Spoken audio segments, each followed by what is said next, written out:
कर्म और धर्म, इन दोनों में श्रेष्ठ कौन है? आपने कह दिया कर्म, आपने कह दिया धर्म।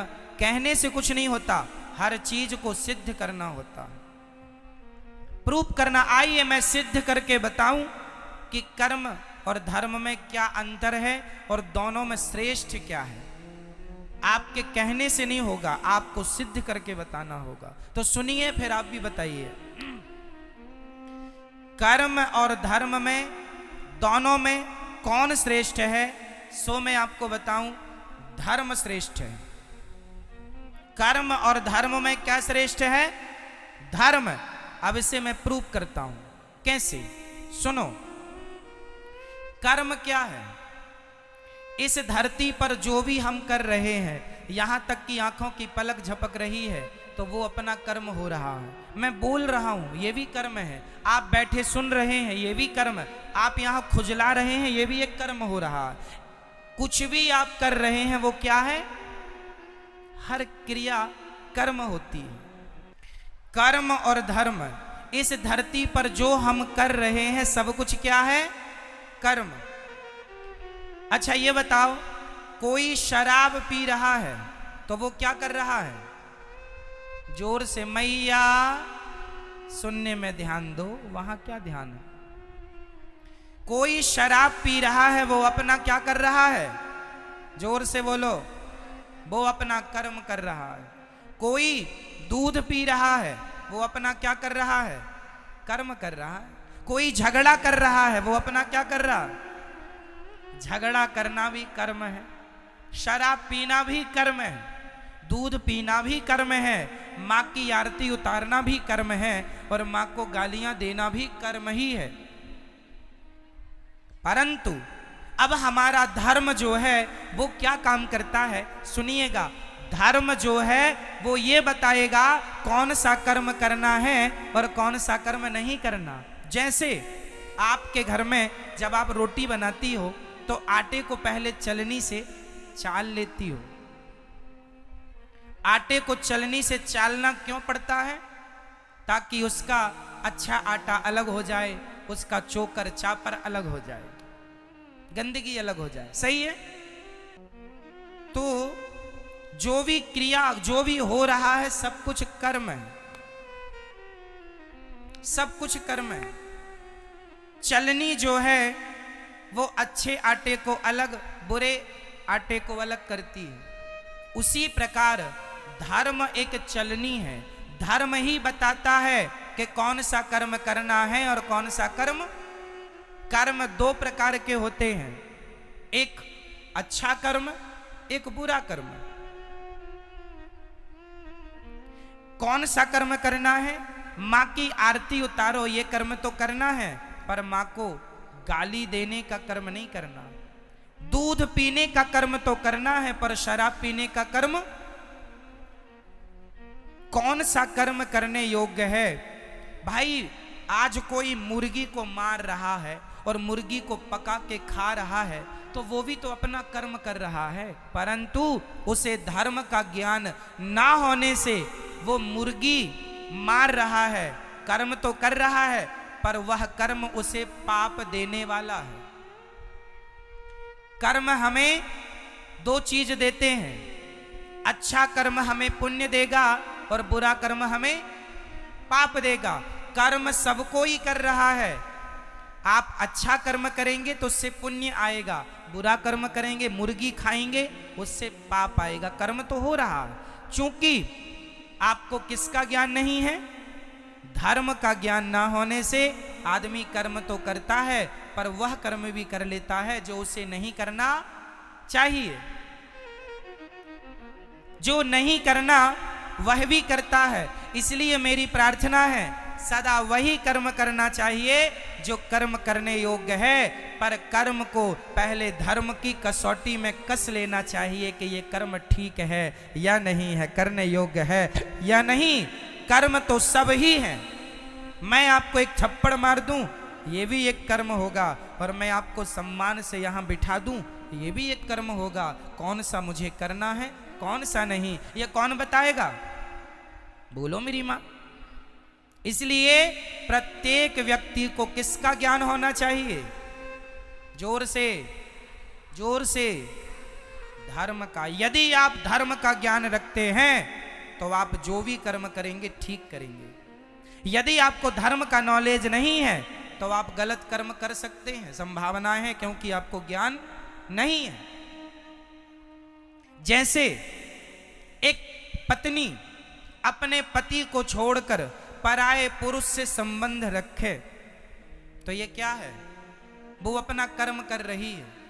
परंतु यदि उसे धर्म का ज्ञान होता तो ये हरकत वो कदापि ना करती। धर्म बताता है कि पति परमेश्वर है, इसलिए अपने पति को छोड़कर पराये पुरुष से संबंध रखना पाप है। यदि धर्म का ज्ञान होता तो अपने आप वो पाप से बच जाती। पाप से नहीं बची, क्यों? क्योंकि धर्म का ज्ञान नहीं था। और आज हमारे देश को धर्म निरपेक्ष कहा जाता है। गलत कहते हैं लोग, धर्म निरपेक्ष। हमारे सनातन धर्म में, भारत में, छोटी सी बच्ची से लेके बूढ़े तक प्रत्येक व्यक्ति के अंदर धर्म होता था, होता है और होना चाहिए। हमारे देश में पहले कोई पुलिस नहीं थी। हमारे देश में कोई पुलिस की जरूरत नहीं थी। क्यों? क्योंकि आज जो काम पुलिस करती है वही काम पहले का प्रत्येक व्यक्ति जानता था कि ये पहले तो यहाँ 1 लाख रुपए पड़ा हो तो कोई छूता नहीं था, क्योंकि उसे ज्ञान था, उसे धर्म का ज्ञान था। ना जी, ये मेरा नहीं है, उठा लूंगा तो चोरी का पाप लग जाएगा। पहले लोग 1 लाख रुपए क्या 10 करोड़ रुपए भी देखते नहीं थे। पराई स्त्री को कभी स्वप्न में भी सोचते नहीं थे उसके बारे में कोई गलत बात। पराये पुरुष के लिए कभी देश की, मेरी भारत की महिला कभी गलत ख्याल नहीं रखती थी, क्योंकि प्रत्येक व्यक्ति को ज्ञान किसका था? बोलो जोर से, किसका? मेरी माँ। और जोर से, पीछे वाले बोलो, किसका ज्ञान? पहले धर्म का ज्ञान था। और आज ये हालत है कि लोगों की जूते चप्पल तक नहीं बच रहे। जूते चप्पल तक चुरा लेते हैं लोग। इसका मतलब है कि आज का इंसान धर्महीन हो चुका है, धर्म से खाली है, उसे ज्ञान नहीं है। वो तो केवल पेट भरने में लगा है। जैसे मिल जाए महाराज मर्डर कर लो, मर्डर करवा लो, मरवा दो, जो होए बस वैसा वो अपना पेट भरने में लगा। मार डाल करके, लूट करके, चोरी करके, वो डाका डाल के, कैसे भी वो अपना पेट भरने में लगा है। तो तुम इंसान हो कि क्या हो? इसलिए आप अपने बच्चों को धर्म का ज्ञान देना मेरी माँ। धर्म के बिना इंसान पशु के समान है। धर्महीन व्यक्ति किसकी तरह है? जोर से, किसके? आप लोगों को धर्म का नॉलेज है, ज्ञान है या नहीं? बोलो हाँ या ना, बोलो हाँ या ना। मैया, आपको धर्म का ज्ञान है? कैसा बताओ, क्या है धर्म? चलो बताओ, नारी का धर्म क्या है? सबके भारत में धर्म है। पुत्र का धर्म है अपने माँ बाप को भगवान मानकर सेवा करना। पत्नी का धर्म है कि अपने पति को भगवान मानकर सेवा करना। दुकानदार का धर्म है ग्राहक को भगवान मानकर उसकी सेवा पूर्ति करना। हम सभी एक धर्म की बेड़ियों में बंधे हुए हैं। आप स्वतंत्र हैं या परतंत्र हैं? जोर से, जोर से। आप स्वतंत्र हैं या परतंत्र हैं? जोर से बोलो, बोलो और जोर से, हमें आवाज नहीं आ रही है। आप स्वतंत्र रहना चाहते हैं कि परतंत्र रहना चाहते हैं? आप स्वतंत्र रहना चाहते हैं या किसी के अधीन रहना चाहते हैं? बोलो। आप यदि अधीन रहना चाहते हैं तो किसके? बोलो। अब मैं बोल रहा हूं, ध्यान से, ये दास अनिरुद्ध समझाएगा। मैया कहां जा रही हो? अच्छा, तो हम चलते हैं। अच्छा, ध्यान से सुनो। आप कह रहे हैं हम स्वतंत्र हैं, गलत कह रहे हैं आप। ना तो स्त्री कभी स्वतंत्र हुई, ना तो पुरुष कभी स्वतंत्र हुआ। और यदि आपने स्वतंत्र होना चाहा तो आपका सर्वनाश हो जाएगा, पतन हो जाएगा। हम कभी स्वतंत्र नहीं हो सकते और हम होना भी नहीं चाहते। हम सदा धर्म के अधीन रहना चाहते हैं। हम किसके अधीन? बोलो। धर्म के अधीन। किसके अधीन? तो क्या आप स्वतंत्र हैं? नहीं। यदि स्वतंत्र होते और यदि आप मनमाना काम करोगे, आज एक स्त्री अपने पति को छोड़कर दूसरे पुरुष को रखती है, वो स्त्री अपने आप को स्वतंत्र मान रही है। उसकी स्वतंत्रता उससे पाप करा रही है कि नहीं? क्या समाज ऐसी नारी का सम्मान करेगा जो अपने पति को छोड़कर पर पुरुष से संबंध रखे? बताइए। उसने स्वतंत्र रास्ता चुन लिया, जो मन में आए। इसलिए हम स्वतंत्र नहीं हैं, हम वही करते हैं जो हमारा धर्म कहता है। क्या कहेगा धर्म, वो करेंगे हम। धर्म कहता है दूध पीना है बेटा, दूध पिएंगे। धर्म कहता है शराब नहीं पीना। आप मुझे 10 करोड़ रुपए देंगे और कहेंगे कि एक गिलास शराब पी लीजिए, तो मैं 10 करोड़ क्या, पूरी सृष्टि की दौलत लाकर कदमों में रख देंगे, तो भी मैं अपने धर्म का परित्याग नहीं करूंगा। मैं स्वतंत्र नहीं हूं, मैं धर्म के अधीन हूं, मैं गुलाम हूं धर्म का। मैं किसका गुलाम हूं? मैं किसका गुलाम हूं? 2 नारियां हैं समाज में। एक स्त्री का नाम है सीता, बहुत ध्यान से सुनिएगा। एक स्त्री का नाम है मेरी मां सीता, और दूसरी स्त्री का नाम है सूपनखा। सूपनखा रावण के बहिनी। अब बताइए, सीता माता स्वतंत्र है या सूपनखा स्वतंत्र है? कौन स्वतंत्र है? बोलो मेरी मां। कौन? सूपनखा स्वतंत्र है। इसलिए वो किसी पुरुष से कहती है कि हमसे विवाह कर लो, तो सम पुरुष न मोह सम नारी। राम जी कहते हैं हमारा भाई वहां बैठा है, एक बार बात कर लो, बात बने तो।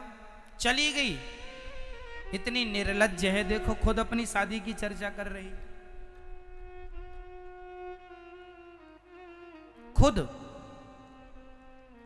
अपना विवाह तय कर रही। लक्ष्मण जी से कहती हमसे विवाह कर लो, तुम बड़े सुंदर हो। वैसे तो तुम्हारे भैया बड़े सुंदर हैं, पर वो नहीं मिल रहे हैं, तुम ही मिल जाओ। वो कहती है कि हम भी कम सुंदर हैं क्या? राम जी ने पूछा तुम्हारी शादी हो गई? कहती नहीं हुई, जबकि सूपनखा की शादी हो चुकी थी। सूपनखा के पति का नाम है विद्युत जिह्वा। सूपनखा के पति का नाम क्या है? विद्युत जिह्वा। इसे रावण ने मार डाला है, रावण ने मार दिया अपने जीजा को। और सूपनखा कहती है मैं कुंवारी हूं। तो लक्ष्मण जी ने नाक कान काट दिया। किसी ने लक्ष्मण जी से कहा क्यों जी आपने नाक ही क्यों काटी? लक्ष्मण जी बोले हाथ काटते तो इसे जाकर बताना पड़ता कि फलानी जगह गए थे तो हाथ कट गया। नाक इसलिए काटी है, इसे बताना नहीं पड़ेगा कि कहां गए थे, लोग देखते ही समझ लेंगे कि नाक कटाने ही गई थी, इसलिए नाक ही काटी। कहती है तो सम पुरुष न मोह सम नारी। क्यों? क्योंकि सूपनखा का संकल्प वही है जो राम का, निश्चरहीन करऊं मही। राम जी कहते हैं मैं निशाचरों से हीन पृथ्वी कर दूंगा, मैं रावण को मारूंगा, राम जी कहते हैं। और सूपनखा भी कहती है रावण तूने मेरे पति को मार डाला है, क्योंकि सूपनखा का पति इतना बलशाली था कि रावण डर गया कि कहीं ये मुझे मार के कब्जा ना कर ले लंका में, इसलिए मार दिया। सूपनखा तब से गुस्सा हो गई, तूने मेरे पति को मारा है, जब तक तेरे विनाश का समय नजदीक नहीं आ जाएगा तब तक मैं लंका में प्रवेश नहीं करूंगी। इसलिए रावण के विनाश का समाचार लेकर के सूपनखा रावण के पास गई, और सूपनखा ने ही तो रावण से कहा था कि सीता को चुरा लो। रावण के बर्बादी में सूपनखा का विशेष हाथ है, शुरुआत यहीं से हुई। तो इसलिए कहती है तो सम पुरुष न मोह सम नारी, तेरा भी विचार वही है राम, तेरा भी विचार वही है कि रावण को मारना, और मेरा विचार भी वही है रावण को मारना। तो सम पुरुष न मोह सम नारी, हम दोनों के विचार एक से मिल गए, इसलिए यह संयोग विधि रचा विचार। ये संयोग है कि तुम्हारे और हमारे विचार मैच कर गए। तो सीता माता धर्म के अधीन चलती हैं और सूपनखा स्वतंत्र है। तो आप स्वतंत्र रहना पसंद करोगी मेरी माँ, या धर्म की अधीनता स्वीकार करोगी? बोलो। धर्म। इसलिए मेरी माँ धर्महीन चाहे स्त्री हो, धर्महीन चाहे पुरुष हो, दोनों पशु के तुल्य हैं। हमारे भारत में एक पत्नी का पति मर जाए तो वो उसकी विधवा रह के सारी जिंदगी गुजार देती है। क्या है ये? जोर से बोलो, क्या है ये? क्या है ये? धर्म है। और ऐसी क्वालिटी की स्त्रियां सिर्फ हमारे भारत में हैं। आज दुनिया में 200 देश हैं लगभग। पूरी दुनिया में कितने देश हैं? अमेरिका, लंदन, जापान, पेरिस इत्यादि जाकर देख लो, दुनिया में 200 देश हैं। ऐसी स्त्रियां केवल भारत में पाई जाती हैं कि पति के मर जाने पर उसी की विधवा रहकर जिंदगी गुजार देंगी, पर पराये पुरुष की तरफ आंख उठाकर नहीं देखेंगी। ऐसी स्त्रियां सिर्फ भारत में होती हैं। सती सावित्री केवल यहां और कहीं नहीं, इसलिए यहां धर्म है। ये क्या है? यदि स्त्री अपने पति को छोड़कर पराये पुरुष से संबंध रख ले, आजकल तो पुनर्विवाह कर लेते हैं कि लड़की का पति यदि समय से पहले खत्म हो गया, कोई बाल बच्चे हुए नहीं और हो भी गए, और उसका मन है कि भाई जिंदगी अकेले नहीं गुजर सकती, कोई जीवन साथी चाहिए, तो आजकल पुनर्विवाह का भी लोग बंदोबस्त कर लेते हैं। वो अपनी आप की स्वतंत्रता है। पर हमारे देश में आज भी स्त्रियां अपने पति के जाने के बाद वो उसी की विधवा रहकर जीवन जीना पसंद करती हैं, पराये पुरुष से संबंध रखना पसंद नहीं करती। कुछ स्त्रियां ऐसी हैं, पर कुछ आज पुनर्विवाह में भी बिलीव करती हैं। सबके अपने अपने विचार हो सकते हैं, वो उनकी अपनी स्वतंत्रता। फिर भी मेरे देश में आज सती पतिव्रता नारी पाई जाती है, और ये स्त्रियों की क्वालिटी सिर्फ भारत की स्त्रियों की है और कहीं की नहीं। इसलिए है क्योंकि हमारे देश में धर्म रहा है, लेकिन आज के कुछ लोग भारत को धर्म निरपेक्ष कह रहे हैं कि ये तो धर्म में हम कोई विश्वास ही नहीं करते। धर्म निरपेक्षता का अर्थ होता है धर्म में कोई विश्वास ना करना। और सोचिए, इस धर्म निरपेक्षता के कारण हमारे स्कूलों में पहले पढ़ाया जाता था गा गणेश का। सुनो जरा, पहले हम लोगों को क्या पढ़ाया गया? गा गणेश का। आज पढ़ाया जाता है गा गधे का। कोई गणेश बनना नहीं चाहता, गधा ही बनना चाहते, इसलिए आज गधे हो रहे हैं।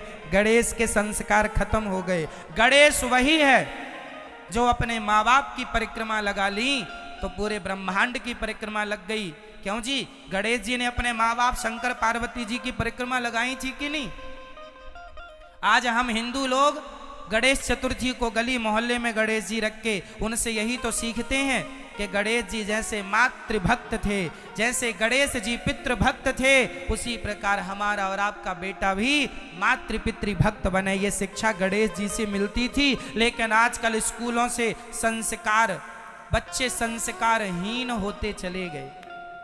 हमारे समय पर जब मैं हिंदी पढ़ता था यहीं पर, तो हमारे यहाँ कुछ मीराबाई के पद हुआ करते थे हिंदी में, कुछ सूरदास के पद हुआ करते थे। जब हम पढ़ते थे तो रामचरितमानस की चौपाइयां हुआ करती थी। लेकिन आज नहीं है, गायब कर दिया धर्मनिरपेक्षता के कारण में कि भाई हर मजहब के, हर धर्म के लोग पढ़ते हैं। अरे तो भारत है, ये हिंदू राष्ट्र होना चाहिए, यहां तो सनातन धर्म के हिसाब से ही सब चलना चाहिए। क्या कुछ लोगों के कारण हम अपना धर्म छोड़ दें? लेकिन आज लोग छोड़ रहे हैं। हम लोग पढ़ते थे तो ये चौपाइयां हुआ करती थी, सुखी मीन जे नीर अगाधा, जिमी हरि शरण न एकऊं बाधा। ये हम लोगों ने रामचरितमानस की चौपाई हमने कुछ तो यहीं पढ़ी है हिंदी में। आज की बुक में राम जाने क्या है, गा गणेश का हटा दिया, गा गधे का। पहले था मां मंदिर का, आज है मां मछली का।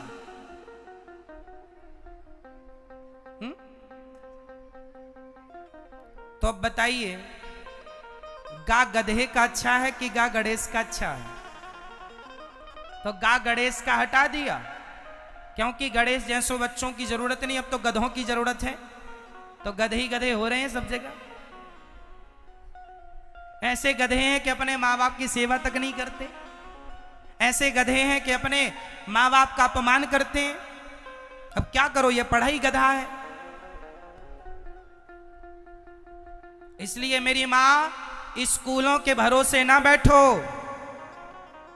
अपने बच्चों को आधा घंटा 20 मिनट कथा सुनवाया करो और संस्कार आप अपने घर पे दीजिए बच्चों को, स्कूल के भरोसे ना बैठिए। स्कूलों में केवल शिक्षा है, संस्कार नहीं। स्कूलों में क्या है? क्या है? शिक्षा, संस्कार नहीं।